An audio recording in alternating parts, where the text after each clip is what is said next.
The search for answers often begins with the people we overlook. Faces in a crowd, strangers in a diner, men and women who seem ordinary until their names appear in a case file. For Emily Carter, one of those faces became a ghost, a man who sat at the counter night after night, watching, waiting, and then disappearing the moment she did. The staff remembered him well. He was quiet, polite, never caused a scene. He always ordered coffee, sometimes a slice of pie, but rarely touched either. His eyes stayed fixed on Emily, following her as she moved from table to table. Co-workers teased her once, calling him her secret admirer. She laughed it off, but later admitted he made her uncomfortable. After Emily vanished, so did he. The very next night, the diner's corner stool was empty, the coffee cup left untouched, and no one ever saw him again. Detectives searched for his name, but credit card receipts turned up nothing. He always paid in cash. Security footage from inside the diner should have offered answers, but the system had conveniently been reset just days before her disappearance.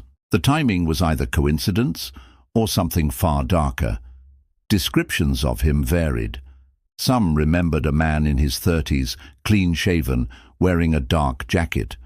Others swore he was older, perhaps in his 40s, with thinning hair and heavy eyes. Without photos or records, he became a shifting shadow. The only consistent detail was the way he watched Emily, silent but intense. Investigators canvassed nearby hotels and motels, asking about long-term guests. A clerk at one roadside inn recalled a man matching the description who stayed for several weeks, paying in cash, leaving no forwarding address. The room he rented was spotless when he left, except for one thing. Hidden under the mattress was a diner receipt with Emily's initials scribbled in the corner. No one could explain how it got there. Rumors spread quickly. Some believed he was a drifter, passing through town with no ties and no reason to stay. Others thought he was local, someone blending in, hiding in plain sight. Theories multiplied, each more unsettling than the last. The Carter family grew convinced that this man was connected to Emily's disappearance.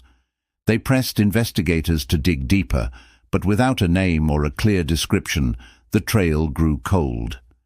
Witness sketches were inconsistent, blurred by memory and fear. Leads led nowhere. The stranger remained just that, a stranger, yet his silence speaks louder than words. People don't vanish without reason. Men who spend weeks haunting diners don't simply walk away. His disappearance, timed so perfectly with Emily's, became more than coincidence. It became a clue. Independent investigators took up the case years later.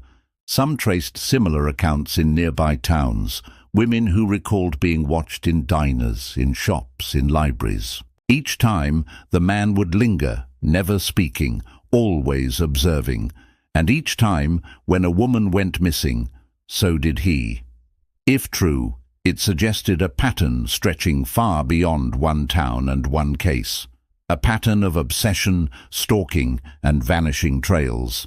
A predator who lived in the spaces no one notices, hiding in the comfort of routine places, striking when the moment was right.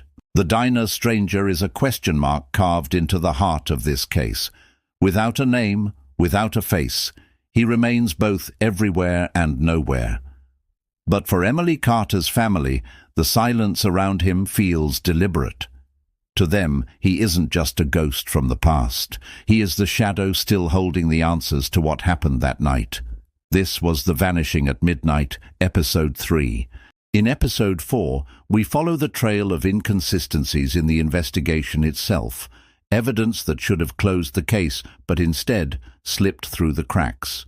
If you're still with me, like, share, and subscribe. Every action helps shine a light on the shadows where justice hides.